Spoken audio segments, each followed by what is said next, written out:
네, 반갑습니다. 안녕하세요. 제도박사TV의 재성욱입니다. 발전 봤어요. 박성식입니다. 잘 지내셨습니까? 잘 지냈죠? 요즘 뭐 계약도 좀 많이 하신다는 이야기 들었습니다. 아니, 계약 못 하고 있어요. 못하고 있습니다. 네. 겸손하시네. 예. 많이 한다면 배 아플까봐. 배 그래서 내가 계약을 해도 네. 말은 못 하겠어. 그렇죠. 네.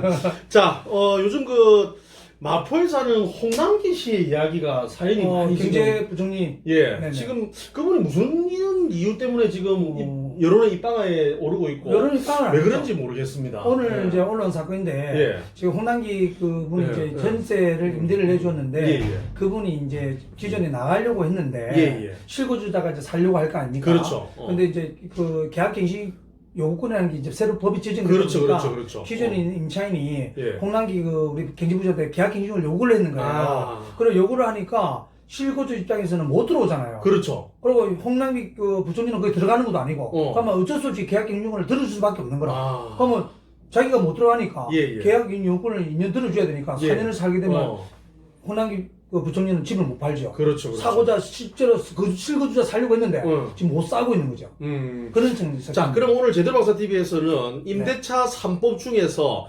임차인의 계약갱신 요구권에 대한 설명을 드리도록 하겠습니다. 자, 제일 중요한 포인트는 이런 것 같습니다.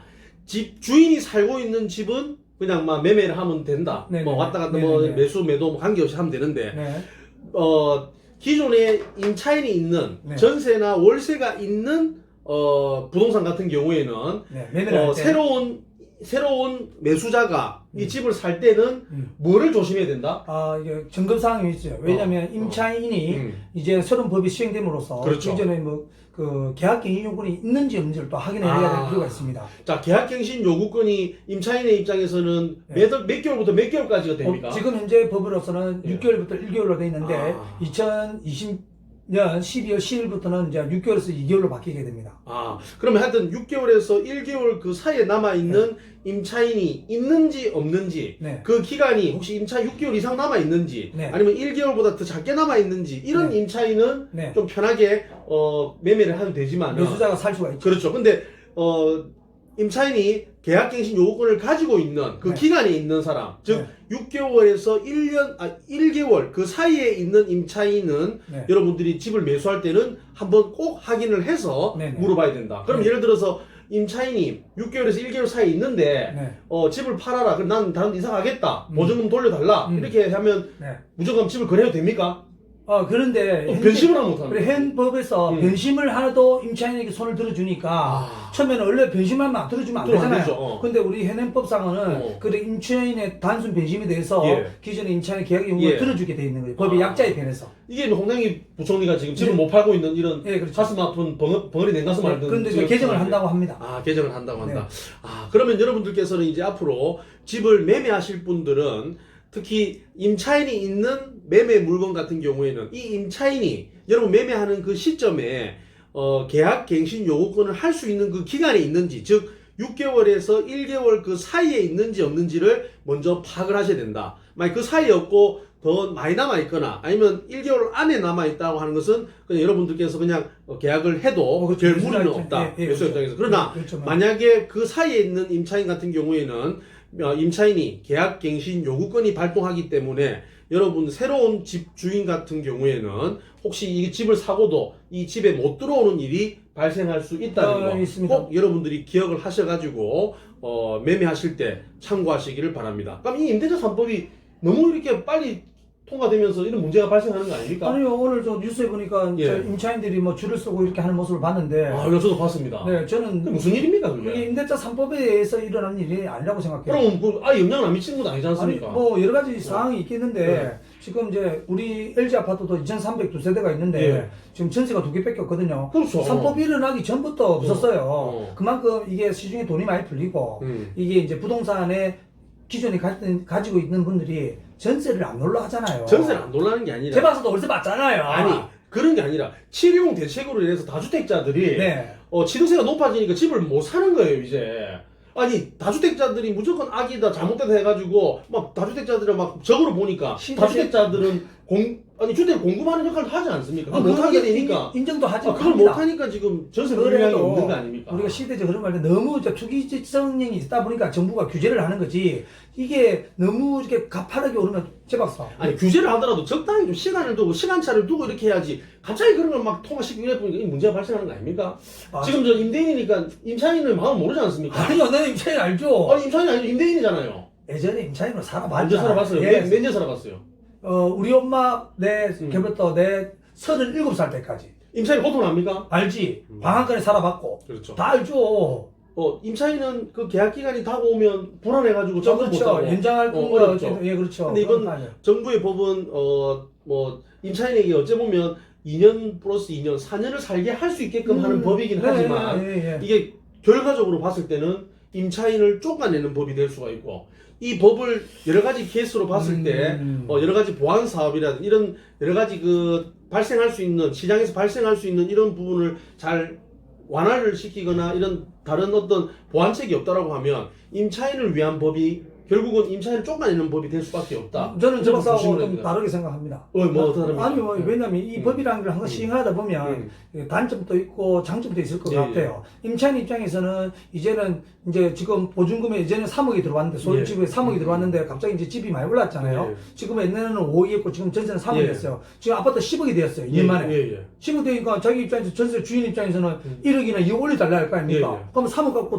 갈 데가 없어. 그렇지. 자기 직장도 있고 학교도 있는데 그러니까 정부 입장에서는 이 임차인에게 주거의 안정을 보장하기 위해서 또 2년 동안 소급 적용해서 계약 경영을 요구를 하면 한 번 정도 들어줄 수는 있는 거죠. 임대인은 그 덕시 시세 차익을 굉장히 많이 얻었잖아요. 시세 차익을 얻었지만은 제가 말하는 거는 그런 법의 그 취지를 모르는 건 아니지만 네, 그렇죠. 그럼 그게 발생했을 경우에 나타날 임차인이 수 있는 많아요, 임대인이 많아요. 예? 임대인이 많아요, 임차인이 많아요. 우리나라 주거 거주율이 지금 50%가 넘어가는데 반반이라 볼 수가 있는 거죠. 근데 물론 이제 주거 집을 가진 사람이 60%가 예. 하고 집을 안 가진 사람이 40%인데 서울에 보면은 조금 다르잖아요. 서울과 지방이 좀 다른데 제 개인적인 입장에서는 이게 주거가 전세가 이렇게 부족한 현상이 또 원인이 있다고 생각해요. 그걸 왜 3법에 갖다 들여야 되냐 이거지. 3법도 영향을 미치고 네. 그 다주택자들에 대한 여러 가지 주택 공급이 어려워지는 부분들, 그 다음에 서울 수도권 같은 경우에는 주택 공급에 대한 부족, 뭐 재건축 완전히 강화로 인한 여러 가지 뭐 공급이 될 수 없는 부분들, 여러 가지 이런 것들이 지금 맞물리면서 얼마 전에 제가 7천만 원짜리 집 사면 알아요, 몰라요?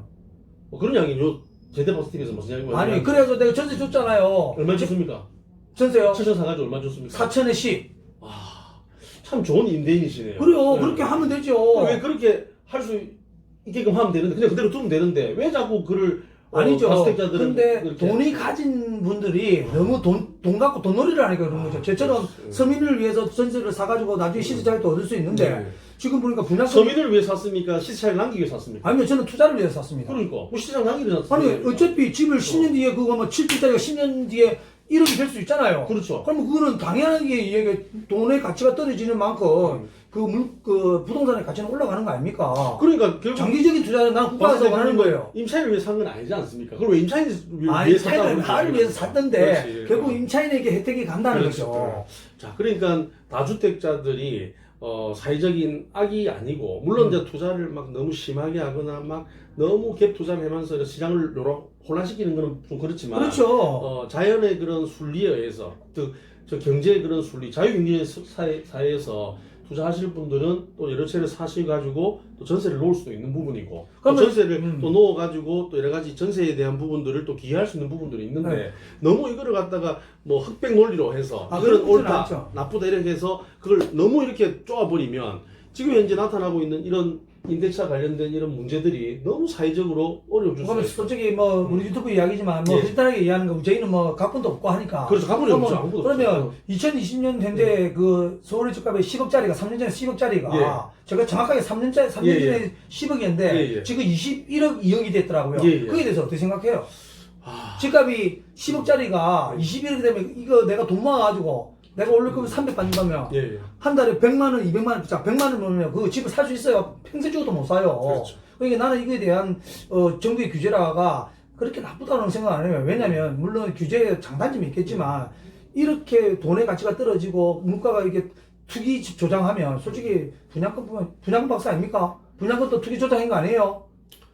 뭘 두중이가 있잖아. 분양권을 시세자가 피해를 보고 팔고 분양권을 집을 솔직히 특별공급이든 일반 공급이든 주거가 없는 사람에게 공급해야 되는 게 원칙에 불명하도 내가 보니까 분양권을 하는 거 보니까 전부 돈 있는 인간들이 와가지고 다 사가지고 돈 노래해가지고 양도서 재료식만 팔고 했던 말이야. 분양권을 나 아직 분양권 한 번도 안 해봤어요. 분양권을 투자하는 사람은 잘못된 거고. 잘못된 건 아니지. 소액부동 투자해가지고 집을 뭐 매체 갖고 있는 사람 그거는 잘된 거고. 잘못된 게 아니야. 분양권을 할 거다면 똑바로 그걸 해야 되는데 너무 분양권 있는 사람 가입 사람 너무 많이 가지고 7개 가입 있더라고.